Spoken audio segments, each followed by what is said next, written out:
Hi everybody, thanks for checking out this week's Fantasy Football Ranks Analysis. You'll see here we have our ranks 1 through 38 for receivers and the rest of the positions as well laid out for Week 11. What I like to do is to try and explain those ranks, try and let you know why we have some players that you're used to seeing really high, ranked a little lower than usual, or you're used to seeing a little lower that are higher on our list. So we'll give a little bit of the background behind our ranks this week. And we'll start right with the quarterbacks, pardon me. First guy on our list is Drew Brees. Really, he's pretty consistent there near the top. This week he gets the Raiders, who've given up 97 points through the last 2 games, so there's no reason not to be making use of Drew Brees this week. As I said, the top 6 guys or so are all pretty standard, and we won't get into a lot of detail behind their ranks, but I'll point out that at number 7 is Andrew Luck. This week, Luck faces the New England Patriots. He does go on the road where he has struggled a little bit, but everybody is scoring points against the Patriots defense this year, and I don't think that Andrew Luck is going to be any different. Right behind him is Carson Palmer. Palmer has really been quietly quite consistent for his fantasy owners this year, and I think that this week he's going to continue that. He faces a Saints defense that's been very generous against the pass this year. They're giving up a lot of points to opposing quarterbacks. In fact, everybody who isn't named Matt Castle has scored more than 15 points against them this season. So there's no reason to think that Palmer can't duplicate the other 8 quarterbacks that have done that. In fact, he's coming off a nice couple of games here, and I see this being a game where they score a lot of points. So I think that Palmer's a guy you want to have an interest in this week. Behind Palmer is Robert Griffin III. We've got him at number 9 this week, and most of the time, myself and other experts are ranking Griffin higher, but it's tough to do that this week, more so just because the other guys have good matchups. Again, Stafford has a nice-looking matchup. We mentioned Luck and Palmer. I like Brady against the Colts, Rodgers against the Lions, so no reason why we'd bump Griffin any higher than he currently is. It's not really about himself, but more about what the other quarterbacks are seeing, and that actually brings up the next guy that I'd like to speak about, and it's Nick Foles. I wrote a piece earlier this week about how I think that Foles is ready to start for the Eagles, and also that I think he's ready to start for your fantasy team if you need him. If you're an owner this week who's facing a bye week situation, or you have one of the injured quarterbacks, maybe Michael Vick, you could do a lot worse than Nick Foles this week. He's got a great matchup against Washington, and he showed an ability to move the ball last week. He also showed he's still a rookie. He showed he was going to make some mistakes. I think some of that gets worked out with a full week of practice this week, but I also think that even with those mistakes, the Washington defense is sufficiently generous that he'll be scoring fantasy points to the tune of maybe a top 10 number this week. So, again, he's worth a look. I probably wouldn't start him over even maybe a Tony Romo this week because I like Romo's matchup, but it's a really high-risk play, high-reward play, and if you're in a bind, you could do a lot worse than Nick Foles this week. That's it for our quarterbacks. We'll move on now to the running backs.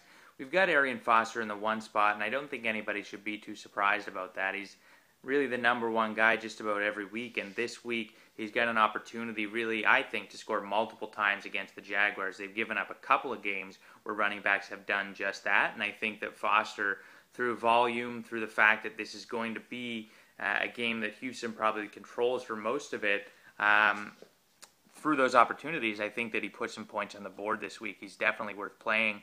The next guy that I'd like to highlight is Alfred Morris, actually. Morris comes in at number 5 on our ranks, and maybe that's a little bit high for Morris, but he is coming off a bye with fresh legs. And while Philadelphia's numbers on the whole aren't that bad against the run, they've looked particularly bad the last couple of weeks. It's been mentioned that they're a team that doesn't really look like they want to tackle anyone. I don't know if they've quit. I don't know what's going on defense there, but they're not really stopping a lot of running backs, and they've allowed someone rushing the ball to score a touchdown over the last 3 games, every game. It's not always the lead back, but they have allowed 3 running backs to score touchdowns the last 3 weeks, and I think that Morris could carry on that tradition. Matt Forte's in at number 8 this week. I hate his matchup against the 49ers, but I like how the game context shapes up there.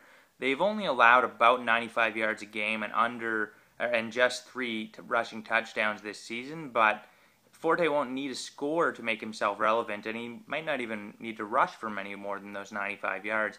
I think that his biggest contribution comes in the passing game. He is a back who can catch the ball, we know that, and Jason Campbell is a quarterback who really likes that check down. Maybe it's because he's not comfortable yet in the Bears offense, maybe it's because he's Jason Campbell, but he throws a lot of those check down passes, and I think that Matt Forte will be the recipient of a number of them this week. So he's going to get you some yards, and the aerial game is going to be particularly useful as a PPR candidate.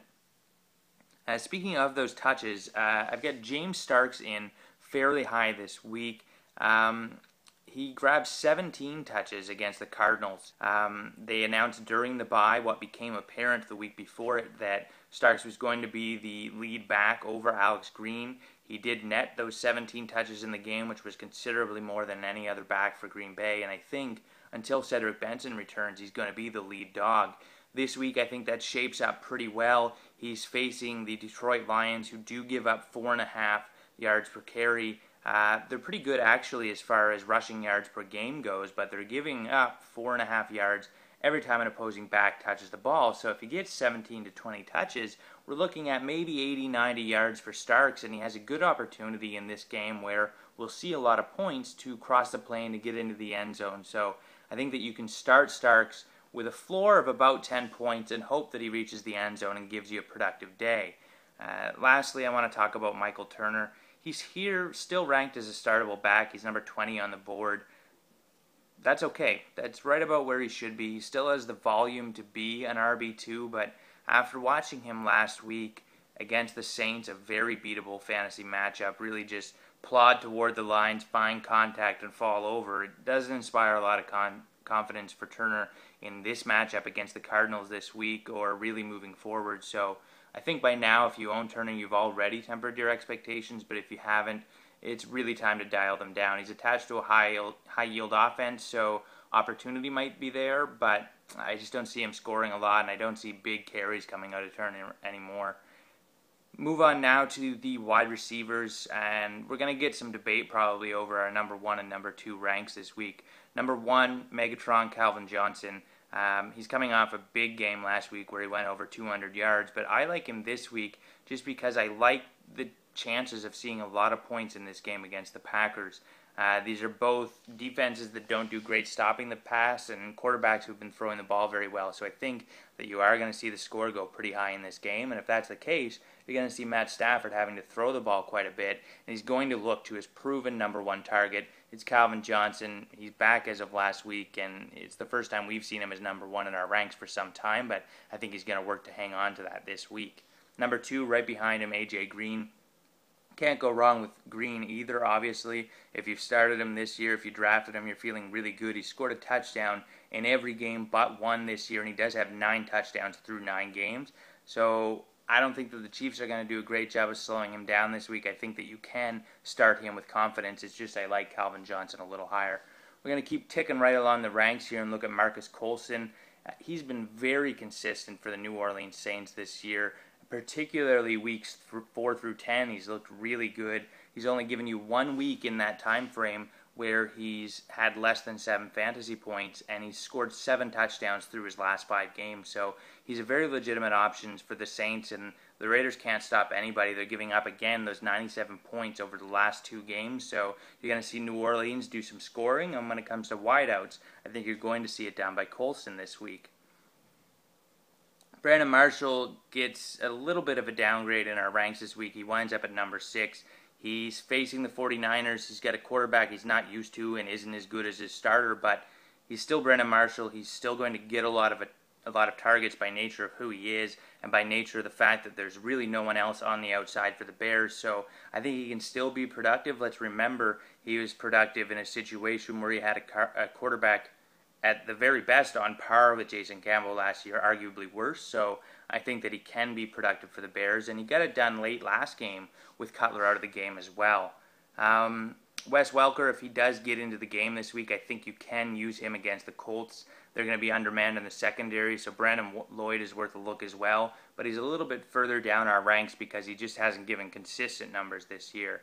Staying with that game, Reggie Wayne's a top 10 option this week, and he's there because of the matchup. We talked about the numbers earlier.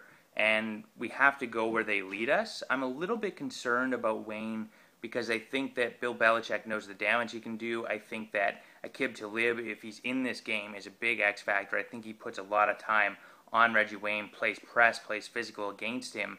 But even still, I'm not suggesting that Talib on his own fixes the Patriots' passing defense woes, and I think that opportunities are going to be there for Wayne, so you start him as a top 10 wide receiver this week. Also, as a wide receiver 1 this week, we're looking at Dez Bryant. The Browns are likely to be without Joe Hayden in this game, and if he plays, he's going to be limited. He hurt himself in practice this week, and you don't have to look any farther than the 4 games that the Browns played without Hayden this year to realize that this is a passing defense that can be beat without their top corner on the field. And I think that Dez Bryant builds on a big week last week, does some more scoring, maybe has a 100-yard game. I think he's a really good start, and he's certainly a wide receiver 1 this week. The guy right behind him, or pretty close to him on the rankings, is Denarius Moore, and it's because Darius Hayward-Bay seems likely to miss this game. If he does play, he's not going to be 100%, so Carson Palmer's going to have to look to someone in the pass game, and I think it's going to be Denarius Moore, as it has been most of the season. The Saints are giving up yardage to running backs, they're giving up points to wide receivers as well, and if Oakland's giving up all the points that we expect them to, they're going to have to throw the ball a lot in this game. I think they will. I don't think they shy away from it, and I think you'll see Carson Palmer go to Denarius Moore a fair bit. He might pop another one into the end zone. He's a very good start this week. A guy who's recently come back on the radar is Pierre Garçon. Now, we're not sure that he's going to play in this one, but he's going to test his foot pregame, see if he can get out there on the field. If he does, really, I think he's more of a distraction than he is a legitimate option this week. Maybe I'm wrong, but I think what it really does is help out Santana Moss, free up a little bit of space for him, give him opportunities to catch the ball that he otherwise might not have seen when he was the number 1 target for defenses. Last receiver I want to talk about is Josh Gordon of the Cleveland Browns.